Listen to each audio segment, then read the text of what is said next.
Welcome everyone. You can see we're playing with our technology here. I'm J.D. Miller with the Scituate Rotary Club. We're pleased to have you all here today. Brett Miller, licensed physical therapist. Me too. His bio could go forever. An Army veteran, a certified fitness instructor specializing in movement disorders, a commissioner for the State Athletic Commission, co-chair of the Massachusetts Parkinsons Registry, ambassador for the Davis Finney Foundation, and an ambassador for the Michael J. Fox Foundation. Brett is a research consultant and an author of It's a Beautiful Day to Save Lives, A Medic's Journey to His Destiny.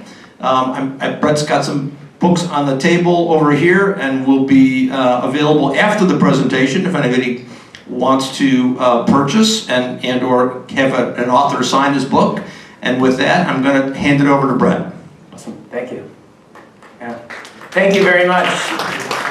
You can turn it off, yeah. It's an honor to be here. I love to speak, and I love to get out to the public, and I love to educate, and it helps me a lot in my journey. If you read my book, you'll understand why. But this is where I've landed, and on behalf of Scituate Rotary, thank you for hosting, and also the Council on Aging, thank you very much. It's a pleasure to be here. I had a guest speaker at my facility, and so I was running out of my facility to make it here so that I could speak. And then we have some other things going on this afternoon, so I apologize for being a couple minutes late. It's typically not my style. In any event, I'm going to talk to you today about a lot of things.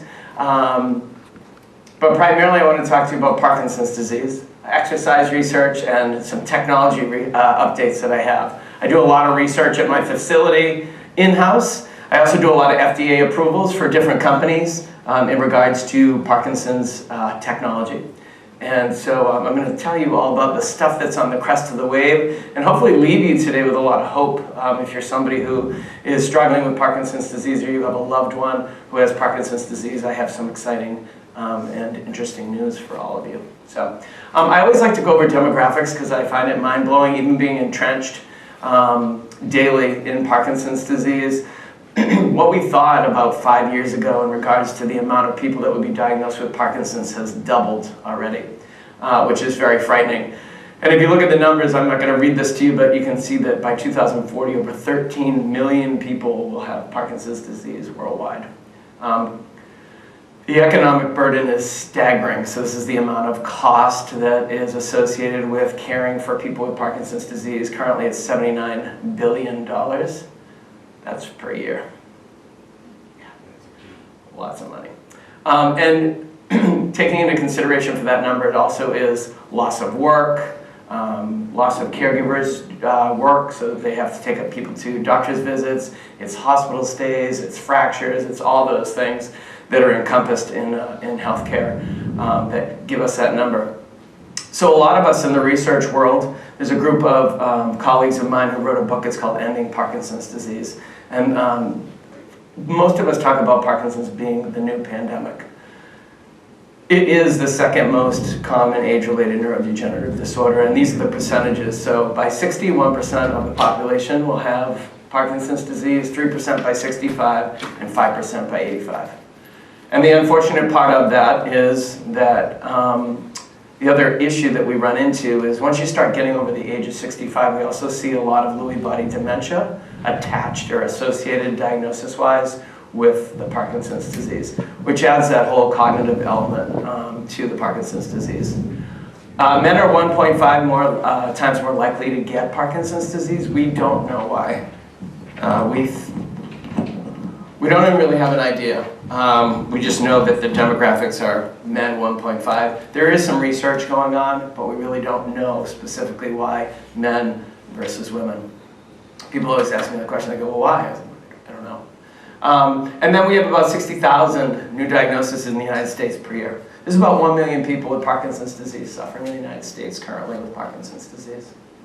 So what is it? Most of you probably know because you're interested in being here today, but it's a chronic degenerative progressive neurological disorder. It happens in a part of the brain called the substantia nigra, we call it the ST for short, where your dopamine cells, which are responsible for making us move, They're also responsible for our REM sleep or our deep sleep patterns. And those start to deteriorate. And by the time that somebody's diagnosed with Parkinson's disease, they will have had the disease probably close to, we think about 3 to 7 years. And unfortunately, they've lost about 30 to 60% of their dopamine cell structures by that time.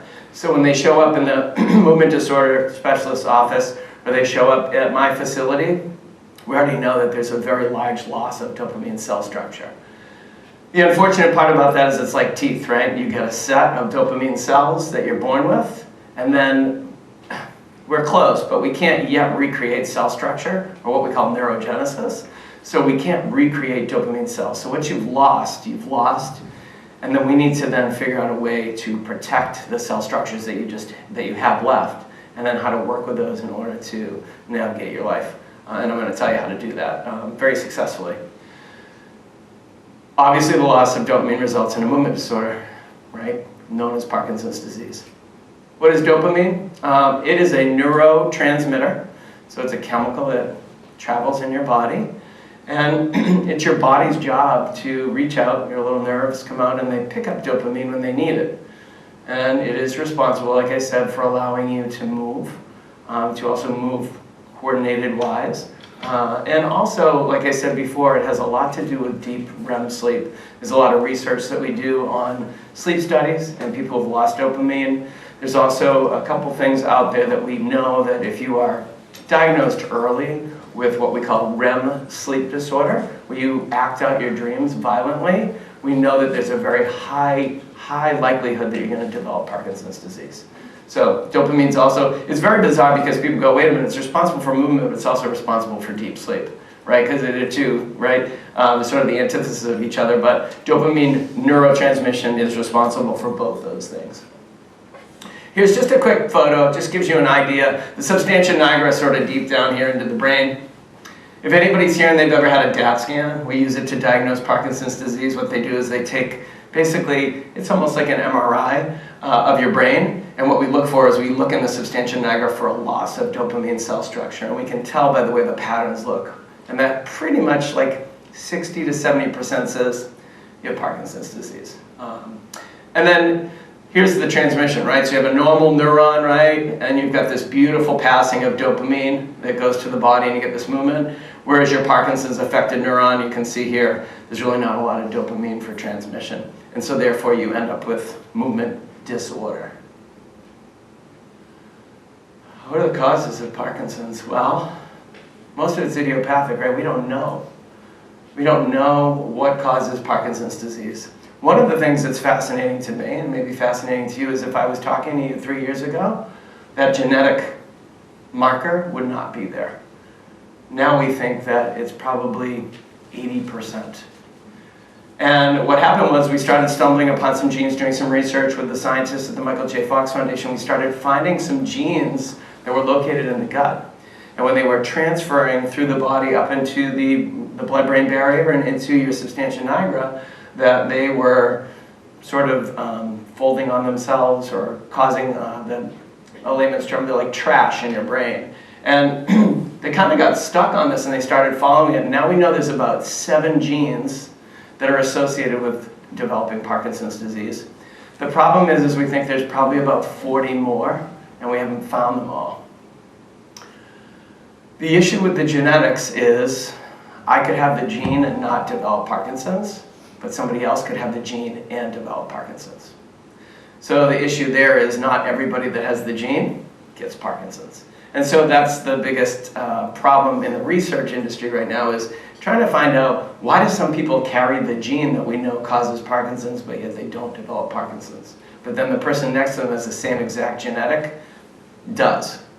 So that's where we're kind of caught up. So that's where our hearts are, and that's where we're digging into all the research is more on genetic testing. And if anybody's familiar with the PPMI study that the Fox Foundation has, if you can be a part of that, please do that. We have about 30,000 people in that study right now, and that study is designed for people with and people without Parkinson's. So you can still be a part of the PPMI study, even if you don't have Parkinson's. And again, we need you more than the Parkinson's folks because we need to figure out why you're a genetic carrier and not developing Parkinson's.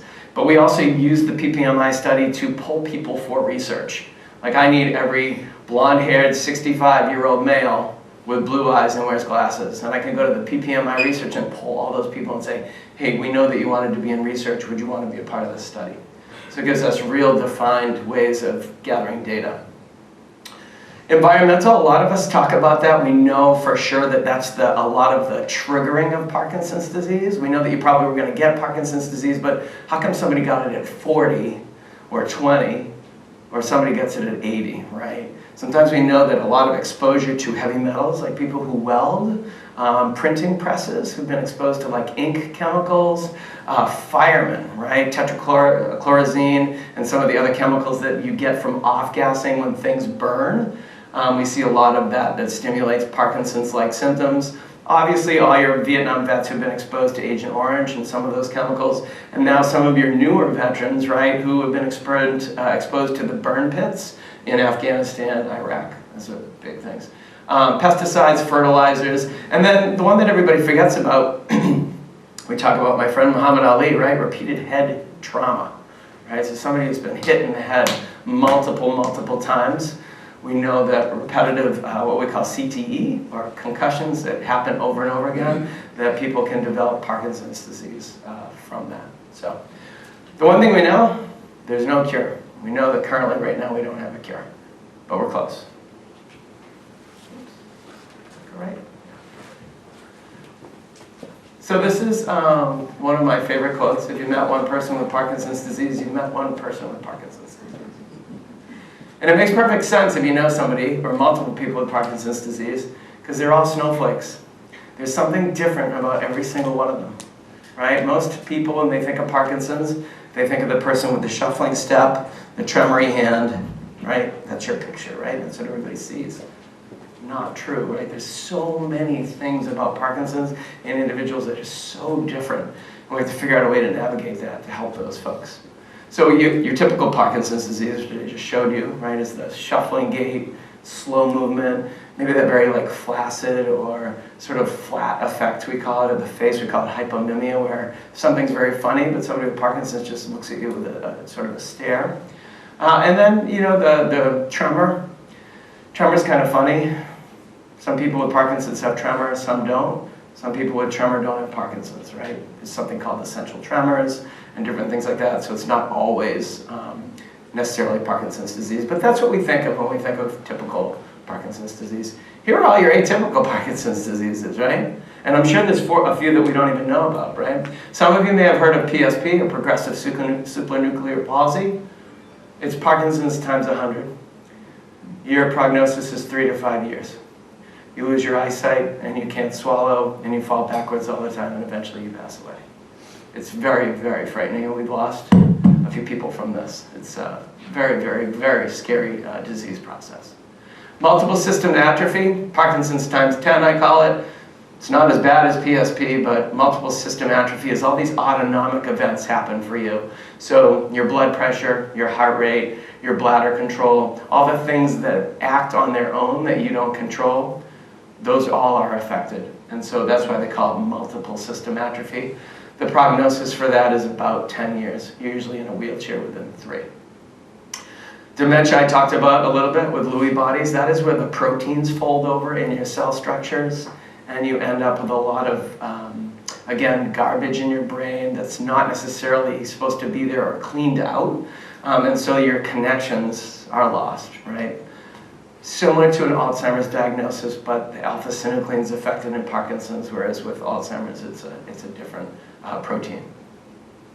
CBD, or what we call corticobasal degeneration, essential tremors, drug-induced Parkinsonism, or what we call vascular or arteriosclerotic Parkinsonism. Those are all some other forms of atypical, and they all come with their stuff, right? And they all come with different things, and then you have what we would call normal Parkinson's disease. So there's a lot, and again, that's what makes everybody very snowflake-ish, because sometimes the diagnoses are unclear, because diagnosing Parkinson's disease in a lot of the atypical forms is very difficult, even for the docs. There are your cardinal features I talked about. So this is what we would call like a normal Parkinson's person, right? Slowness of movement, maybe rigidity, some postural instability, tremor. Those are your typical things that you see. So here's all the stuff that we were just talking about, right? This is all that we don't see, and this is my one of my favorite slides. I use it a lot when I talk about Parkinson's because I have the iceberg up here, right? And this is what we all see, right? We see that shuffled gait, the slow movement, the tremor. Like, oh, he's got Parkinson's disease, right? Yeah. Look at all that comes with right there that nobody sees and no one talks about. Now, at 110 Fitness, we talk about this stuff all the time, openly, right? 90% of the folks that come to Parkinson's disease have constipation issues.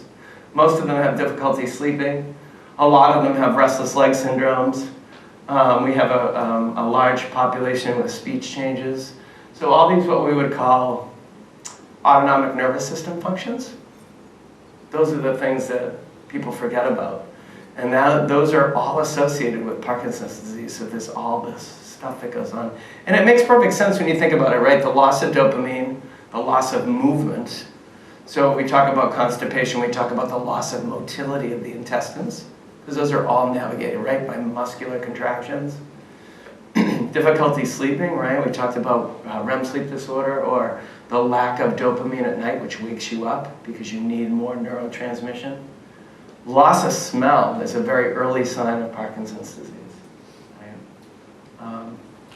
So these are the things that I just like to educate people about, that when you see somebody with Parkinson's disease, you really have to be empathetic to the fact that it's not just the tremor, the slow movement, and the shuffling gait. There's a whole host of other issues that are very serious and can be very dangerous if they're not treated. Skin cancer is one, again, very bizarre, but people with Parkinson's disease are 30% more prone to skin cancers. They don't know why, but it's very evident in the research. So one of the things that we talk about at 110 Fitness during the summer is obviously wearing the long sleeve shirts, wide brimmed hats, sunscreen, making sure you reapply, all the things that we talk to everybody else about, but specifically for them because they can get that a little bit more quick. So I just talked about diagnosis a little bit, and I'm going to tell you a little bit about the recipe for vitality that I have created and what it does for our folks at 110 Fitness. So I talked about the DAT scan. Again, it's probably one of the most accurate scanning techniques that we have. The problem is that they have to put a radioactive isotope in your body, and then you have to sit in a box for 3 hours. And you have to sit still. That does not work for people with Parkinson's disease, right? You ask somebody to sit still with Parkinson's disease for 3 hours, forget about it, right? Especially if they have head tremor or they have any other tremor, associated body tremors, things of that nature. But it's the only thing that we have that really kind of tells us, like I said, when we look at the picture, we say, yeah, okay, we look for this picture on the scan, and we say, yes, it's very likely this person has Parkinson's disease. The MIBG heart scan is something that people use. You don't need to know any details about it, but it is an actual heart scanning technique that cardiologists can do for you that, again, leads us to diagnosis of Parkinson's disease. The PSIN biomarker, or what we call a skin test, this is brand new. If you have a movement disorder specialist and you're out there with Parkinson's disease, your doctor may not even know about this. It's people like myself who are in the research world and some of the real some of the doctors that are working in Boston who also do research. But you're going to be finding this very commonplace at your doctor's office and your movement disorder specialist's office within the next year. This is a skin test where we actually it's done in the office. You just take a little skin tab off the back and the back of the leg. You send it to a lab, and in a week you get almost 99% diagnosis that you have Parkinson's disease, because we can see the folding of the cell structures, the protein cell structures in the skin. So that is new. It's called the PSIN biomarker, and it's a skin test, and literally it's a Band-Aid test. Take a little scoop of the skin in the back, bottom or hamstring area, and then you put a Band-Aid over it, goes to the lab, comes back. So there's a few movement disorder specialists at the Beth Israel and a couple at Mass General who are doing these tests in-house, and hopefully it will become very common, because right now it's just an awesome way to diagnose, because up until now it's been very difficult to actually diagnose Parkinson's. Even with a positive DAT scan, doesn't always mean that you definitely have Parkinson's disease, even though it's that accurate. So we're getting there, right? Through research and through all these other testing products that we have. So what are the ingredients, right? So I've told you about all the issues and all the problems, right? So you're diagnosed with Parkinson's, you show up at 110 Fitness, and you meet with me for an hour or two. And I'm going to tell you, if you do this right here, I can guarantee you that you're going to get better, right? It's a wonderful job. People come to my facility with a chronic neurological progressive disease that has no cure, and I get to tell them they're going to get better. It's awesome, right? And they do. I have over 200 plus people a week that come through my facility with neurological diseases.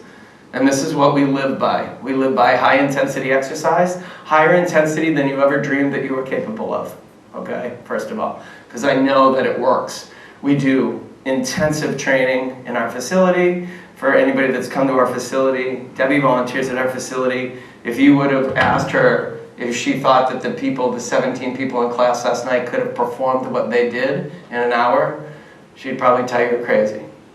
Because these guys are doing things that you probably didn't think you were capable of. They climb ropes to the ceiling, they jump over 8-foot walls, they hit heavy bags for 3 minutes straight. They do things that are super high intensity because we know the data lies there and what happens to your body. I won't get into the details of the pathophysiology and the chemistry, but we know that high intensity exercise works. Clean nutrition, right? Doesn't matter who you are, right? Clean eating. There is a specific diet that we know that works for Parkinson's disease. It is a lot along the lines of what we call the Mediterranean diet, but there's other things in there that I have created that I know about that work for Parkinson's. No gluten, no cow dairy, no sugar. Right? There's a lot of those things. So we talk about nutrition and we eat very clean at 110 Fitness. Hydration is beyond important. Most people with Parkinson's disease take a ton of medication. So they need something to metabolize that medication in their gut. But they also need to keep their pressures up and they also need to have clarity. And we know that hydration creates brain clarity, especially in the frontal lobes. So we recommend 3.4 liters of liquid a day. It's a lot, right? You ever see one of those big Nalgene's? It's 3 of those, or 3 full liters.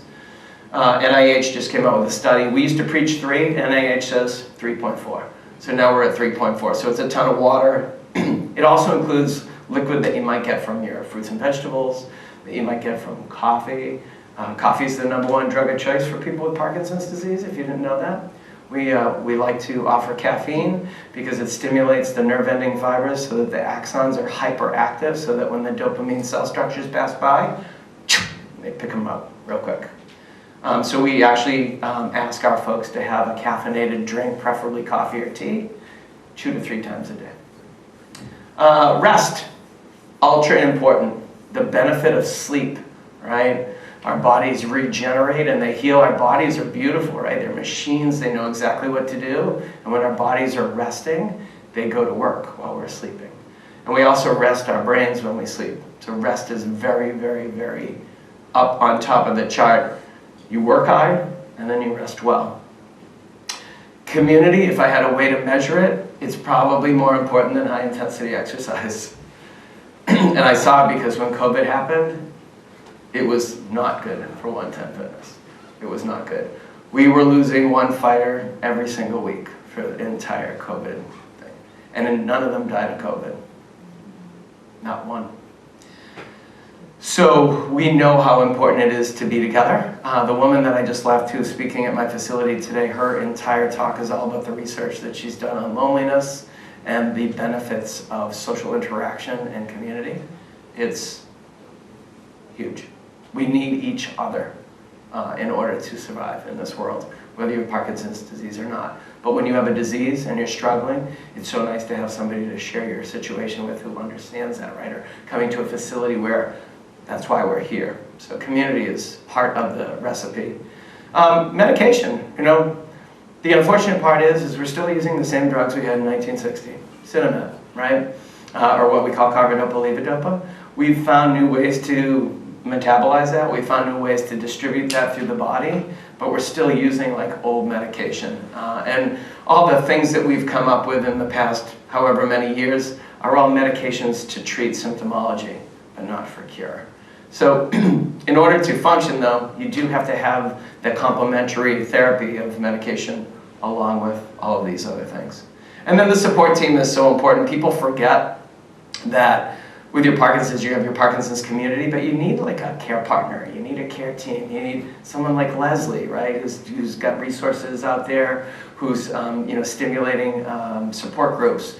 You need maybe a really great neurosurgeon or a really great movement disorder specialist. Maybe you need an accountant, right? Maybe you need an attorney.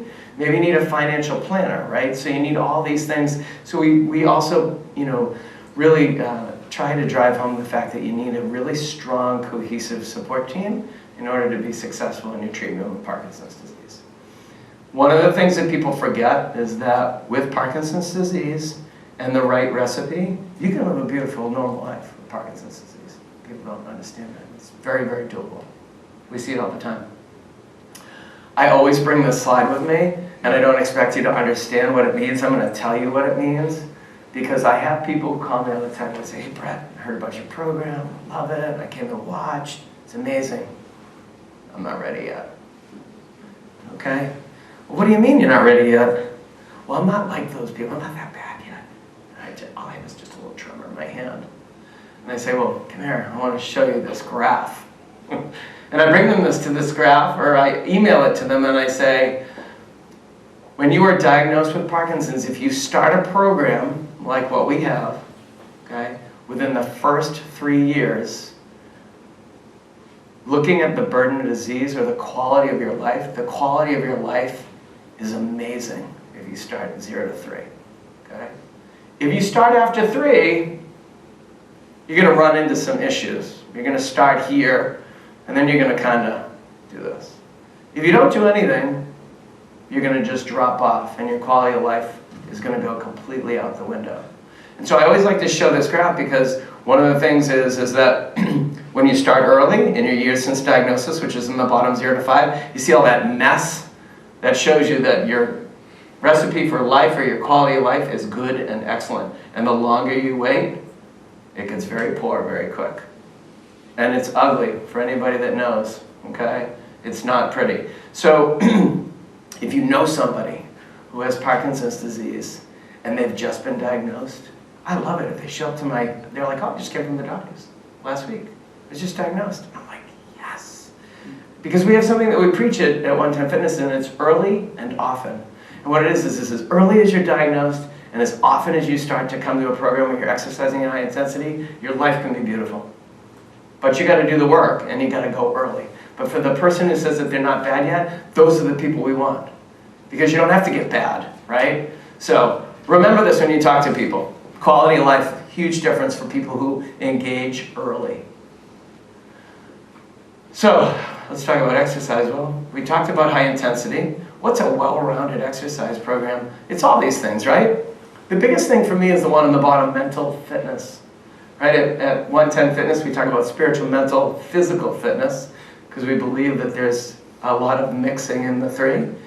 But you have to be mentally fit too, and you have to exercise with that peace in mind that there is neuroplasticity, right? Our brains are plastic, but not only engaging our physical self by moving and working, but also engaging our brains at the same time. So you might be in my program jumping a rope, and I might be holding flashcards in front of you that are division, multiplication, addition.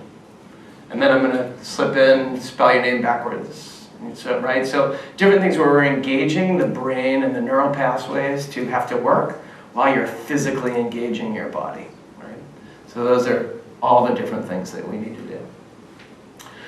So, I'm not going to get too technical. If you want me to, I will. I'm kind of a little bit of a science nerd, so I'm happy to do that with you. But if anybody has any questions, ask me right away. So these are the exercise effects specific to Parkinson's disease. So again, we talked about neurogenesis. We can't recreate the cell structure, but we can create plasticity. So what does that mean? So for the person who maybe can't extend their arm this way, all the way out, what I try to do is I try to figure a way to create a plastic pathway, so a pathway that goes, I can't go this way, but I might be able to do this, right? Or what we call collateralization. It happens in your heart all the time. If you're not getting enough blood to your heart, you make new pathways, right? Same thing in your brain. So we make our brain, again, moldable plastic. So we create ways to make the pathways work so that you can then create the movement pattern. Synapse connections are stronger. That's where the two nerves meet and they bzz, right? It says, yep, this is what we're doing, right? So if you're going to kick, the synapse happens and it makes your leg do this, right? So when you exercise with Parkinson's disease, your synapses happen quicker and they're stronger, especially a little caffeine, right? Growth factors, right? So there's something called brain-derived growth factor, BDNF and GDNF, glial cell neurotropic factor. These are two neurotropic factors that come out of your spinal canal, okay? And we know based on the research that when you exercise at a very high intensity, it just splashes out, okay, in huge amounts. It is responsible for things like physical endurance, executive functioning, recall, memory, all those things. So we want those things to really just kind of spurt onto the spinal column, go to the brain, and go to work. Neuroprotective effects specific to the dopamine cell structure. What does that mean? That means that when you do this program at high intensity, we actually, I was telling you, you only have a certain amount of dopamine cell structures left. We can see on MRI that with that program, the cell structure of the actual cell wall is protected and restored so that it doesn't break down as quick. So we're actually protecting your dopamine cell structures from deteriorating. Motor functions increase, obviously, that typically are less responsive to drug therapy, right? Because our drugs are treating our symptoms, so it helps with the tremor, or maybe it helps a little bit with our rigidity. But the motor function, we don't have a medicine to create motor function, but we know through high intensity exercise and other things that I talked to you about that we can increase and improve your motor function. Which is like functional tasks, right? IEDLs, we talk about like, you know, going to the grocery store, having a list, pushing a cart, there's a wet floor, and there's somebody coming towards me, right? There's a lot going on, right? And you being able to navigate all that without either shuffle stepping or freezing, right? So these are functional activities of daily life. And then your cognitive function memory, right? Makes perfect sense. So these are all the benefits, right? Resistance training, you guys, a lot of you probably do this, right? You use bands, you use weights, right? Works on your balance, your functional mobility, strength, right? You need to do aerobic, right? Because you got to have cardiovascular health, so you're on the bike or on the treadmill, maybe you jog out in the street, maybe you jump rope for 30 minutes every day for exercise tolerance. Balance training, right? Especially for people in Parkinson's disease, right? They have balance issues, we have a lot of falling issues. So the time to get up and go test is something that we do, but what we want to do is try to reduce falls. That's the biggest thing, right? Your standard fall is easily $10,000 in an emergency department. You fall and you go to the hospital, and the amount of money that's associated with falls in people over 60 is exorbitant, even without Parkinson's. So we want to try to prevent that for many reasons. Also, falls are catastrophic sometimes, right? People die when they fall. Frightening, and you know, it happens unfortunately too often. So falling, we try to eliminate it as much as possible. One of the things that we do at 110 Fitness every month is we have what we call a falls clinic, and we actually make people fall. And we have a mat that we lay out on our space, and we teach people how to fall properly, because we know that the chances are is that you may fall. And when you fall, you just want to make sure that you protect this, right? We can fix these broken things, right? But we can't fix the head. So a lot of it is emphasized on protecting your head when you fall, or figuring out ways to fall where we're rolling into the fall and things like that. So we teach people to fall correctly. And one of the things that we do is we don't just fall forward. We actually practice falling backwards, because that's the scary one, right? Because you don't know what you're going to hit. And then also what to do after you fall, right? Not getting up right away. Do you have something with you so that you can call somebody? How's your voice activation? Could you yell help and someone could hear you? Right? Because a lot of people with Parkinson's disease do not have the ability to project. Our vocal cords are muscular in nature. Dopamine makes them work, right? So we do a lot of voice work. So in any event, balance training, very important. And then in conjunction with all the other stuff, right? Tai Chi, yoga, dancing, drumming, boxing, cycling, all those things we do at 110 Fitness. They're all research evidence-based programs that we know that work for people with Parkinson's disease. So it's multimodal, if you will. Mental benefits, lots of them, right? Anybody know Jackie Bonwell? She's from Scituate. She's a yoga instructor, and she's a friend of mine, and she has this great quote in her book, and it says, your biography becomes your biology. Right? Makes perfect sense. So the way that you live your life and you take care of your body represents your biology, right? So you have to not only treat the physical part of your body, but you also have to treat the mental part of your body, right? So stress reduction equals better symptom management.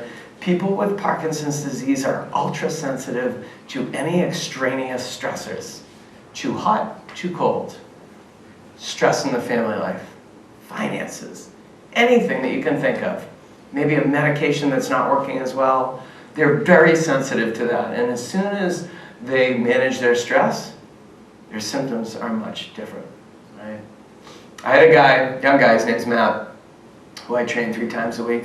He's young, he's 46. He's a lobbyist, and he's a very busy guy. Travels all over the country, meets with me. We've run 1 million races. We've run the Falmouth Road Race together 3 times. We do 5Ks like we eat breakfast. 2 weeks ago, he called me from the Marriott in Quincy. He said, I need your help. I said, what's the matter? He said, I can't get out of bed. He was staying there. He was going to the airport to DC. Family had COVID, so he didn't want to stay at home. And I said, what do you mean he can't get out of bed? He goes, I don't know. He says, you know, Anderson got COVID. The house had a leak from that very cold weekend that we had. The pipes burst. Matt's a 46-year-old guy who runs road races. Could not get out of bed. I drove to the Marriott in Quincy, got him out of bed, threw him in the shower. We got him dressed. I took him down into the hallway of the Marriott at Quincy, if you know where it is. They have that long hallway. And we sprinted for like a half hour, back and forth, moving his body so that we could get it moving. It had nothing to do with his Parkinson's. It had to do with all the stressors that he had. It can like completely change your life. We didn't have any changes in medications, nothing. So stress reduction is something that we talk about a lot because it has a huge effect on how these folks present. You have clearer thoughts and memories. Your sleep's better, right? Positive connections with people, right? Social skills, you don't feel so isolated. You're a little bit more confident to go out. A lot of our folks, when they first come into our building, you know, they don't go out anymore because they're afraid they're going to goof up their speech or somebody's going to look at their hand, right? So trying to, you know, mentally exercise your body so that you have less sensation of that to get out and be social again. We are interconnected and depend on each other in order to be. So, strongest sense of self-awareness. I preach this to all my people, whether you have Parkinson's or not, but self-awareness is so important, right? How you feel, where you are in space, just kind of knowing sort of where you are, especially nowadays with the flux that's going on in the world. It's really wild out there. It's really important to know sort of where you are. And then we also know the correlation between poor mental health and how it physiologically represents itself in our body, right? We know that if we live a life full of stress or an unhealthy mental fitness sort of life where we're not taking care of our mental fitness, that a lot of that sort of transposes into health problems, right? Decreased mental health, decreased physical health, decreased function, decreased independence. And then there's the big one, increased caregiver load. Makes us feel really guilty, right? If we're constantly depending on our caregivers to do everything because we didn't take care of ourselves. And then you've got that whole thing of increased depression and anxiety. So what's the best recipe, right? You can see they're equal, right? Knowing you're not alone. We had a lot of that during the pandemic. There's light at the end of the tunnel, better quality of life, asking for help. One of the things that we talk about at 110 Fitness, and it's very emphasized in my book, I waited like 40, I'm 50, I waited like 42 years to ask for help. What an idiot. What's I doing, right? So I always tell everybody, it's the person that you're asking for help sometimes benefits more than you do from needing the help. And then I always tell everybody, if you ever need help, reaching out is so important because there's a lot that goes on between that asking for help for not only the person that's asking, but the person who's able to help you. So if you need help, you got to reach out. You got to find your resources, talk to the right people, and put your tail between your legs, if you will. So here's the fun part. Research update. I split this in 2 parts for you. One is pharmaceuticals and pharmacological stuff. The other is all technology. Okay? A lot of this won't make sense to you, so I'm going to explain it to you, but one of the most recent things, we just made the commercial for Biogen for their new drug that they're releasing. So Biogen and Allisons Therapeutics collaborated, A couple months ago on this oral med, this is the first ever medication that will be able to take by mouth that will slow the progression of Parkinson's disease. Now that's mind-blowing for us, the research world, is that there's actually going to be a medication that says, hey, listen, if you were diagnosed today, we're going to slow this thing way, way down so that it's not so bad, okay? So that is supposed to be released. It is in the 3rd clinical trial and FDA approved. So we should be seeing that making its way to our doctor's offices and the pharmacies very soon. I have to tell you this, there is a marketing strategy, unfortunately, with drug companies. So they release drugs when they're ready to release them, depending on what is sort of the thing, right? So we got shoved to the side because of a lupus drug that was being released by Biogen. So now we're waiting our turn with ALO 1811. Apomorphine pumps. These were something that came out probably about several years ago. There was one that came up, but it was kind of giant and clunky. But what it is for those of you that might understand like diabetic pumps, it's a pump that you wear that actually pumps levodopa carbidopa directly into your body so that it goes into your skin. And why is that awesome? Because immediately it goes to your circulation, so it goes right into your bloodstream, so it has an immediate effect. The other thing is for people who have issues taking medication orally, or if they have gut issues where they don't metabolize properly, like dumping issues and things like that, the pumps were awesome, and they just have a little sticky thing, right? And it just infuses into you. There's no needles, there's no surgical intervention. There used to be one where you had to sew it into the intestines. We don't do that anymore. The newest apomorphine pumps are like so, which is awesome. And those are, again, in their last clinical trial, you'll see their AbbVie's in their stage 3 FDA approval. Those of you who are familiar with AbbVie, so those 2 pumps are coming out. We have 4 people who are using them right now. They swear by them. They asked to get off of the study and just go right to the pumps because it was so drastic of a difference for them. They knew that they didn't receive the placebo because their bodies were just performing. We do a lot of stuff in medicine called repurposing. If anybody here is in the medical world, you'll understand this. We take drugs that we use for something and then we use it for something else because we find that it works. It's called repurposing. The wonderful thing about repurposing drugs is you don't have to go through an FDA approval, which is millions of dollars and usually a very long time, right?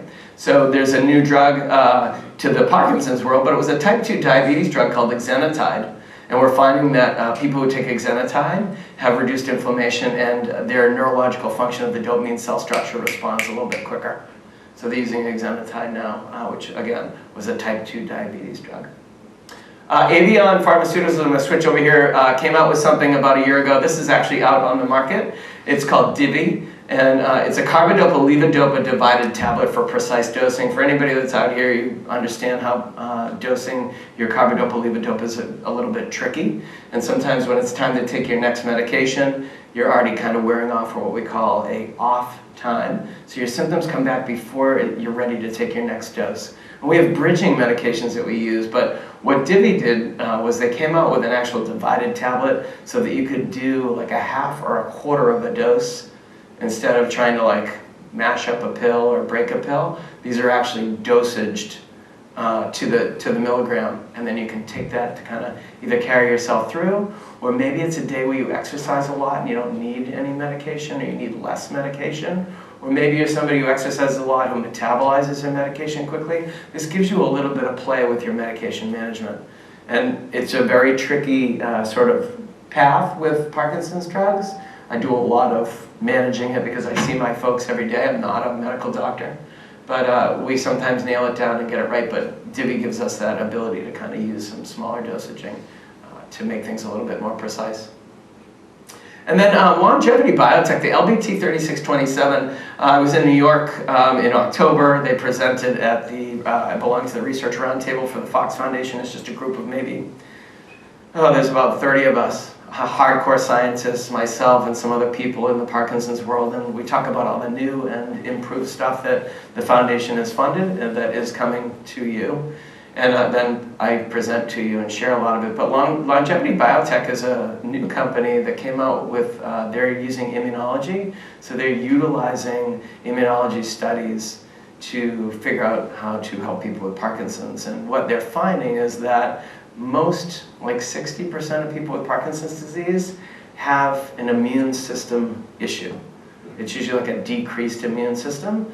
And again, we don't know why, but what they're able to do is they're making what's called a polypeptide, and they're actually able to give that to you, and it takes that seesaw of being weakened in the immune system, and it's kind of evening that out. And so we can kind of change some things about your immunology that can make you live a little bit better with your Parkinson's disease. But what they're looking for in the future is maybe doing it before. If they're finding people who have these things, maybe utilizing that polypeptide ahead of time to kind of even the score, so maybe you don't end up with Parkinson's disease. The gel infusion, that again is part of the pump, which is almost done with an FDA approval. And again, that would just be a gel that would be rubbed on the skin, and you would infuse what we call levodopa, right? And just to give you a little background, what people always ask me, they go, why do you have to give the carbidopa with the levodopa? So the carbidopa doesn't do anything except open up the barrier in your brain to allow the levodopa to cross through, okay? If you didn't have carbidopa, the levodopa would not be able to work. So the carbidopa is kind of like the gatekeeper. It opens up the blood-brain barrier in the brain, and then the levodopa can infuse, and that's what stimulates the dopamine response. So that's what's going on in the research world, okay? Again, this is huge, right? To be able to slow the progression. There is another company that's working on something, they're in the UK, that is an oral medication that they think they can actually stop the progression of Parkinson's disease. And they're like on the cusp of releasing that. They're in their phase 2 clinical trial. So you need 3, and then you need FDA approval. But they're having amazing results they started with animals, had great results. Now they've got humans. They had 50, which to me is a very small amount of people. And now they have 300 in this next study. And they are finding a way to stop Parkinson's where it is right now. So if you had Parkinson's disease, I'd say, Mary, this is as bad as you're ever going to get. So that would be pretty cool for a lot of people. So, exciting. Let me see if... I thought I would share this with you if I can figure out how to share it. It is a video.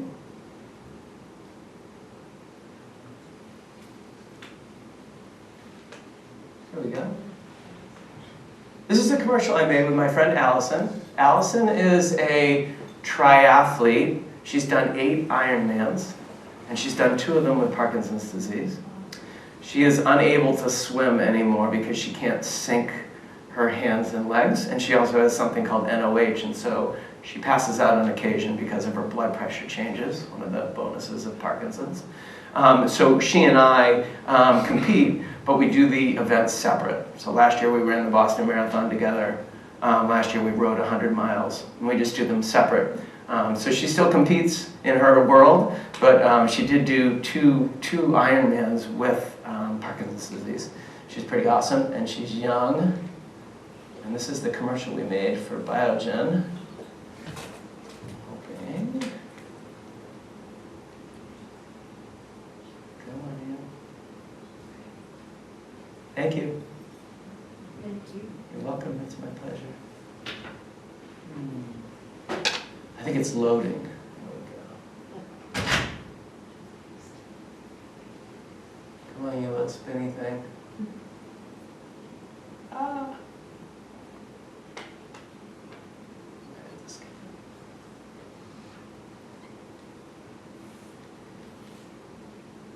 May I ask how you became so interested in this? Did you have somebody in your family that had Parkinson's? Yeah, I lost my aunt to Parkinson's disease. But I'll tell you a little story that might give you even more, a better answer than that. Let me just see.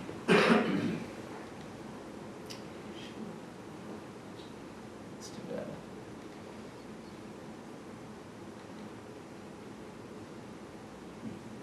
Oh well. It'll probably start playing once I start talking. Of course. Yeah, if you go to the Biogen website, it's actually on there. It's called Allisons Story, and you can see, and it's her and I working out in an interview that they did with her. about her life with Parkinson's disease. But in any event, to answer your question, I lost my aunt to Parkinson's disease. She did not die of Parkinson's disease. Obviously, nobody dies of Parkinson's disease. She lost her mobility very quick. She was wheelchair bound very quick. But the thing that got her in trouble was her swallowing. And then she ended up with, she aspirated and ended up with pneumonia and passed away from complications of pneumonia. The other thing is prior to all of this, you heard during my intro, I'm a commissioner for the State Athletic Commission in Massachusetts. What we do is we regulate all the safety of all unarmed combat in the state of Massachusetts. So kickboxing, Muay Thai, boxing, MMA, all that stuff, we're the regulators of that. We're appointed by the governor to oversee all of it. And the purpose is to keep all the fighters safe.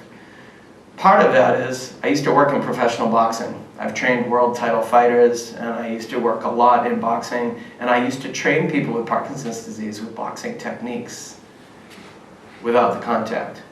And the reason being is boxing is the hardest sport in the world per the US Olympic Committee, because it creates mental aptitude, cognitive skills, speed, agility, all of those things tied into one. It's like a 1,000-mile-an-hour chess game, that's how I describe it. And so when I found out that there were people doing research on the correlation between boxing technique and Parkinson's, it was like perfect for me. And I was working as a physical therapist, I was working as professional fighting, and then I found out about this. And the long story short, and I talk about it in my book, but I started a very small program in Marshfield. I rented out a little aerobics room in Marshfield, and I had 2 people show up the first day. It was a sideshow to my other business. And then in about a month, there were 40 people standing in front of me. And the problem with it was all their caregivers were standing in the back over talking what I was trying to explain to all these people with Parkinson's, and I recognized that we needed something in the community. That was 7 years ago. And now we're 200 plus in 110 Fitness, and we've moved to Rockland to our own space. But that's sort of how the story unfolded. Yeah. So here's your technology update. So one of the things that was awesome, right? Zoom. Thank God for Zoom during the pandemic, right? Amazing. It gave us the ability to connect, right, socially, but it also gave us the ability for people who couldn't exercise to exercise over Zoom, right, or to have support groups over Zoom, or to have lectures over Zoom. During COVID, I developed the first ever Parkinson's Wellness app. It's called the 110 Fitness app. It has 350 videos that have 19 categories: voice activation, rowing, cycling, power moves, static stretching, boxing, you name it. And it gave everybody the ability to participate. I posted it on YouTube, for those of you that understand YouTube, and I gave 350 videos to people all over the world free for an entire year during COVID. We had 14 countries following us and hundreds of people across the globe that were participating. And then I developed the app. So now I have the app, it's 15 bucks, and people can use it. We have about 150 people that still use it throughout the world. Rune Labs is a company that developed something called Strive PD, and what it is it's an Apple Watch where you actually input your data, and it is the first ever Apple Watch now has a gyroscope that measures tremor and what we call dyskinesia. Okay, so it gives you percentages, and then you put in all your data when you took your medication, what you do for activity, what are you eating, and then the doctors, or me, have access to a portal that shows all of that data, and then I can look at your percentages of tremor and dyskinesia based on your performance and based on what you're doing, and then we can tweak some things to make it more successful for you. DBS technology, deep brain stimulation. This is just a complement treatment to Parkinson's disease. It is not a cure. You will still be on medication if you have deep brain stimulation, but the technology is through the roof. We now have deep brain stimulators that are Bluetooth function. So you're in Aruba and your body's not moving, you call your doctor, they modulate, change it, and you're fine. Okay? Batteries never run out anymore. It used to be we had to have surgeries multiple times to replace the batteries, which sit here. No longer have to do that with some of the Medtronics technology that's out there and Boston Scientific. The other thing with the DBS technology, I'm in the middle of a grant study that I'm doing with the Cleveland Clinic, where we are looking at the nerve function in the brain, specifically something called beta waves. just prior to somebody having a symptom. So say you're a freezer of gait, we look at the brain waves just before that happens, and we're studying them, and we're trying to figure out a way to utilize the DBS to modulate just before that happens so that it doesn't happen. So we've got some fascinating things going on with deep brain stimulation. FUS, focused ultrasound, is all that means. There's somebody in Boston who is doing focused ultrasound. We've been using it for years for epileptics, but now they're using it for people with Parkinson's disease. The only issue is it's a little bit new. I wouldn't recommend it until maybe another 5 years where we get a little bit more hard data, because what they do is they actually obliterate with an ultrasound part of your brain, right? And once you enter that, you can't go back, right? That part of your brain is eliminated. So they ultrasound part of the substantia nigra that might cause some of your symptoms. It's very successful. They're doing it in England, and they're doing it in different parts of the United States. But if you talk to the guys who are really into it, there's Mark Richardson at Mass General, and there's one other physician that I know who's doing it, and they're having great success. But they'll even tell you, you might want to wait a few years. Strider is a group in UK. They made a pair of glasses that has a laser line built into it. Anybody fighter pilot? No? Okay. If you ever were, there is a company that makes the face shield for fighter pilots that displays all the information on your face shield so that when you are flying, you see everything here. So Strider worked in conjunction, and it's called Micro OLED is the name of the company that makes the face shield. And now we put like a green laser so that when you're walking, it looks like that laser is across the floor. So for freezers or people who need visual cues to walk, they can see like a green laser line, and it cues them to the next step so they don't fall. I'm the only one in the United States that has 2 pairs of them, because I'm sort of doing their initial studies here. They've got about 1,000 pairs out in the UK. We're using them with our folks during exercise is what their recommendation is, and we're having some really great results.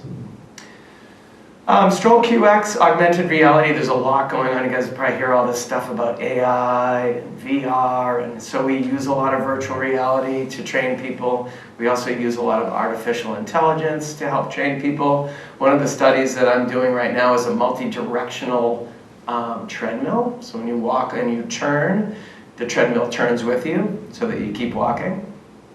And you wear a pair of virtual reality glasses. And our case scenario was the one that I was telling you about earlier. It's a grocery store. So you have a list, and you have a grocery store, and you see the grocery store, and you look at your list, and you're walking on this treadmill, and we're measuring all kinds of data as to how you do that. And one of the ways that we do that is through augmented reality glasses. And Stroll QX is just a company that makes some of that equipment that we're using. So. Balance up and loneliness, again, I'm just going to go over very briefly. There's a lot. I study what's called we call it the silver linings, PDQ. It's a study that looks at loneliness because we find that we needed to focus on this a little bit more when COVID happened. Vibration Technology is a company that I work for. It's called Not Impossible Labs. I do their consulting. They make a bracelet and anklets that people wear. And we use them for multiple reasons. Some is to stop tremor. We use different amplitudes and frequencies to help people walk. Those are going to be able to be bought by a consumer probably in next week. We just finished their FDA approval. They're out of California. There's a great guy. His name is Mick Ebling, and he believes in like curing all these absurdities. He's invented all these amazing things. He just got back, just as an aside, from Ukraine because he developed a 3D printed hand and arm prosthetic for a young man that lost both his arms in Sudan. And so they just went to Ukraine to fit a bunch of kids with artificial limbs that are made from a 3D printer so that when you bring your hand to your mouth, it opens so you can eat, and then to grab something, an extension. Really kind of cool. He's a really neat guy. And I've had the privilege of working with him for 4 years. Onkera Therapeutics, group of MIT grads, they called me, asked me to be on their board. They have a bracelet that you wear that reduces tremor. They're in their 2nd clinical trial at Mass General. Charcot Neurotext, just another company that is doing a bunch of cool things. for gate freezing, and medication reminders. Again, it's an app that's on your watch. And then this was the breakthrough for last year. AC Immune, the Swiss biotech company, I think Fox funded them for 10 years, and they finally have a PET scan that can see alpha-synuclein. We have never, ever, ever been able to see something micro like that in the brain. And with that, there's been like 100 studies branched off of that. Why that's so important to you and to me is that we could actually do a PET scan of your brain and then see you in 10 years and find out whether or not you're having alpha-synuclein folding, which would make you prone to some sort of dementia or Parkinson's disease. So what we do is we can now take people who have Parkinson's disease, measure their alpha-synuclein folding through PET scan, put them through a rigorous exercise program, and find out if we can either slow that down or stop it from happening. This was a massive breakthrough. Because when I talk about the oomph of the size of an alpha-synuclein cell, you can't even imagine how small that is to be able to be seen by PET scan. So that's awesome. And then Emerald Innovation, new company, again, MIT grad. She's graduated many years ago, but she has developed a touchless sensor at home so you can watch whoever you're caring for from afar. You can see them moving through their house. If they fall down, it tells you. It can tell you basically anything that you can watch on a computer screen through technology. And then people always ask me about stem cell updates. So Blue Rock has finished their phase 1, they're on their phase 2, having tremendous results with injecting stem cells into the brain. Fascinating. Should be like one of the really cool, neat things that we're going to be able to do to really change the dynamics of Parkinson's disease in the next year or two. So they drill a hole in your head and they actually inject healthy cells into your brain, just like a stem cell transplant. Is that a one-time? Yes. Yeah, it's a one-time deal right now. I don't know if you could go back multiple times, but yes. Yeah. Yep. And that's it. So I'm going to be real quick, only because you have to go and I have to go, but I wrote a book, and you're more than welcome to purchase it, or you can buy it from Amazon or what have you. It's called It's a Beautiful Day to Save Lives, and this is how I ended up here. It's a memoir of my life from 6 until now, and one of the things that happened to me as a kid and then through my life was I kept being presented with situations where I had to save people's lives. Literally, save people's lives. And so this is a collection of stories and about my growing up in King's Landing in Norwalk. If you guys remember King's Landing, that's where I grew up on a dirt road. And I talk about my life and moving to the Cranberry Bogs across street, where I ended up for the duration of my life. But also it just talks about my life and how I ended up in all these situations, and then ending up having to save my own life because of my own personal issues that happened in the military and some of the stuff that I used to do. I worked in special operations for 8 years as a combat medic, and very proud of that, and I love veterans, and we do a lot of work for veterans at 110 Fitness. Thank you. Yes. There are many far braver and heroic than myself, but I love veterans. And I talk about my journey in the creation and crafting of 110 Fitness. And I have a book being released May 1st as well, and it's on caregiving and care partnering. It's called Greatest Burden, Greatest Blessing. And it's a conglomeration of 50 stories written by caregivers, including myself, and their journeys and the silver linings behind caregiving.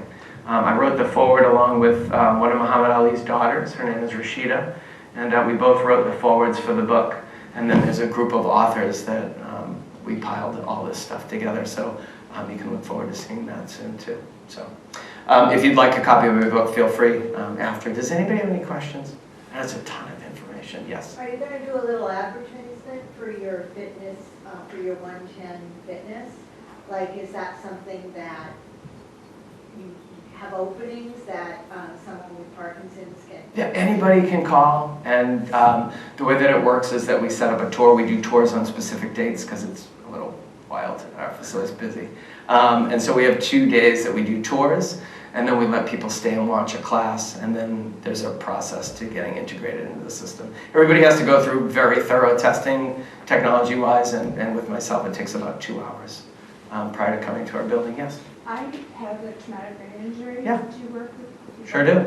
Okay. Yeah, some wild technology you'd love.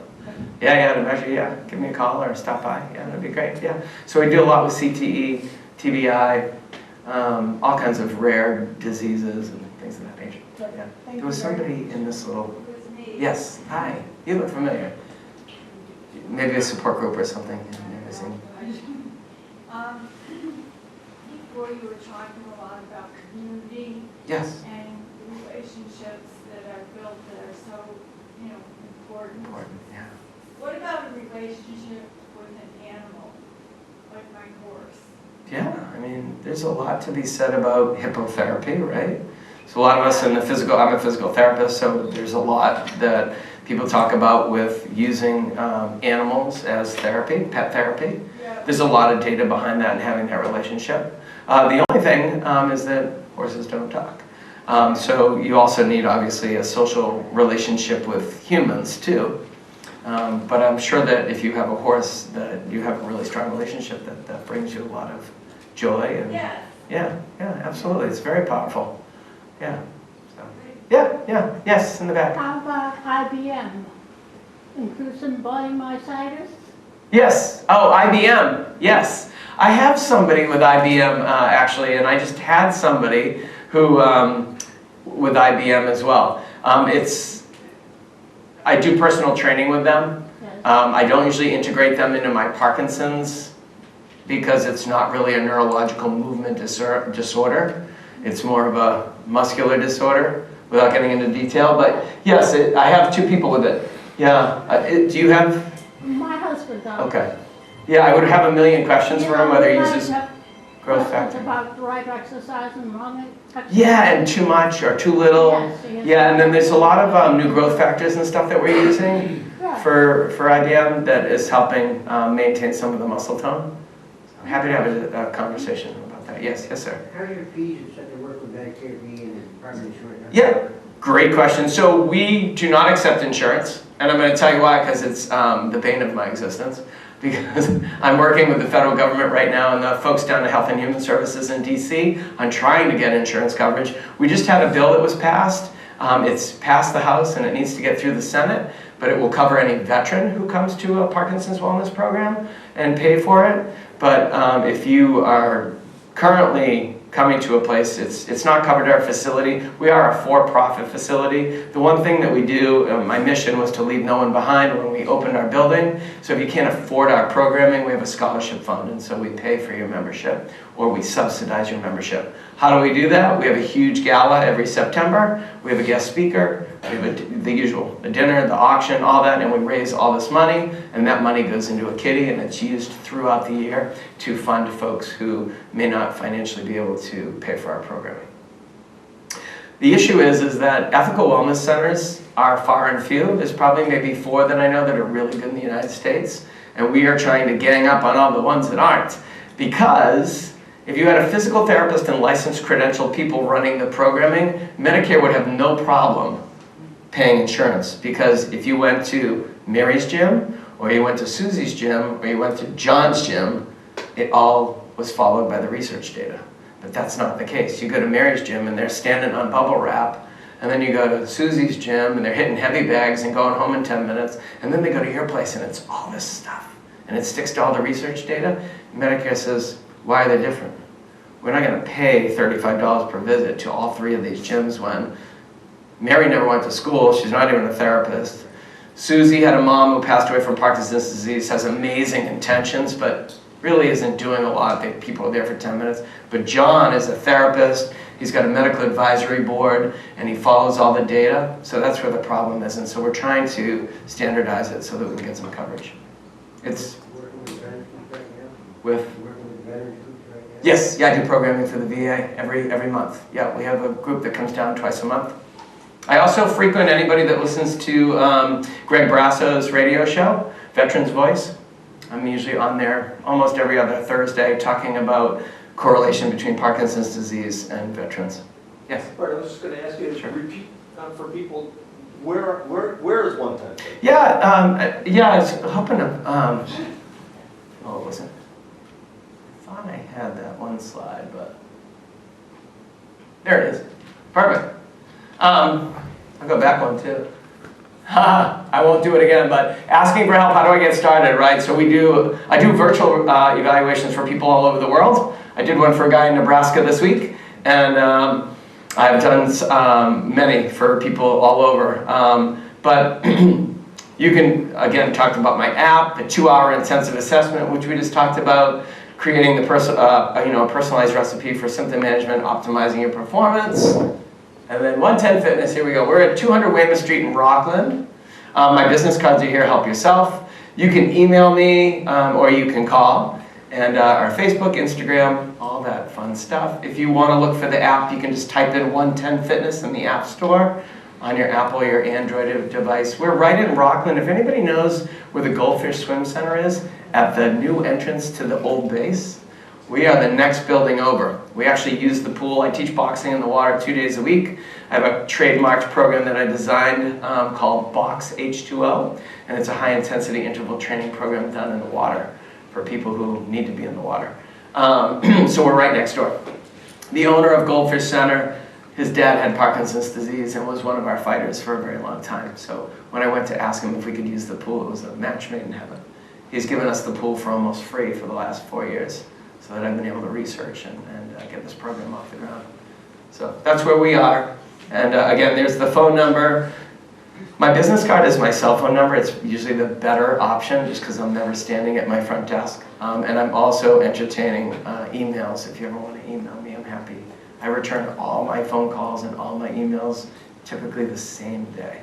It's very important because they pile up. How many hours at night do you sleep? Everybody asks me this question. So I believe in preaching what I do. So the recipe for vitality that you saw, that's how I live my life. So I actually do sleep well, 9 to 9:30. I'm in bed. I have 3 kids. I put my children to bed and then I go to bed. Yeah, and I'm ready to go to bed. And I rest very well. And I usually get up about 4:30. I meditate, I journal, and then I exercise before I start to work. And then I am embedded every hour on the hour of every single day. And then I'm back in bed. Yeah. Any other questions? I just wanted to stand up and say that, so I'm a member of Scituate Rotary, and also Brett and I go to the same church in Norwell, Congregational Church. He's spoken to our church congregation, and we've had folks from our congregation go to his facility. And so, and like he said, I volunteer there. So just wanted you all to know that this isn't just anybody off the street that we that Rotary decided to have a presentation for at the senior center. So, and as he was saying, so I volunteer there, and as he was saying about the high intensity, it's no joke. It puts me to shame. I mean, I can't believe what these folks are capable of doing. And I've been volunteering probably just about a little less than 6 months. And so the people that started, like when I started volunteering, I can see the differences in them. And it's great. It really is. And I know this will sound like a canned speech, but a plug for his book. But it's not. I love it, and it has lots of great stuff in it. Thank you. Thank you. Any other questions? It can be about anything. So what do you think about pickleball as an exercise for Parkinson's? We just talked about this yesterday. So any movement is wonderful, right, for people with Parkinson's. The issue that I'm running into for people without Parkinson's is all the injuries that I'm seeing from pickleball. I've got a couple broken wrists, I've got a knee surgery that just came back, and I have a rolled ankle this week. And the problem is like all of us, right? We get out there, you take this tennis court and you condense it down, and then you ask your body to start doing ballistic movement, right? Fast shifting movements. Our bodies aren't doing that much prior to that, right? So it really sets you up for an injury unless you are training for that, right? So if you come to 110 Fitness, you might see somebody in an agility lateral doing all these ballistic movements or running through cones or doing all these fast feet movements. Then it's wonderful. But the biggest thing I can say is if you're going to enter the pickleball world, You should do it for fun. You should warm up very well. When you're not playing pickleball, you should be training for pickleball, right? You train for soccer, you train for football, you train for all the sports, right? It has to be sport-specific training. And then you need to cool down and stretch properly afterwards to get what we call elasticity, or better length in your muscles, and reduce the risk of having an injury. It's a lot of quick movements. So I wouldn't answer it specifically to Parkinson's, I'd answer it to anything. But I have people who play. And I have people who play tennis very well too. So we don't limit anybody, but we try to train them so that they're ready for whatever they're going to engage in. Does that answer your question? Yeah, of course. Last call? All right, well, y'all have my phone number. You can call me anytime. My card's over there. Thank you so much. Thank you to the Scituate Rotary and for all of you for putting up with me for an hour.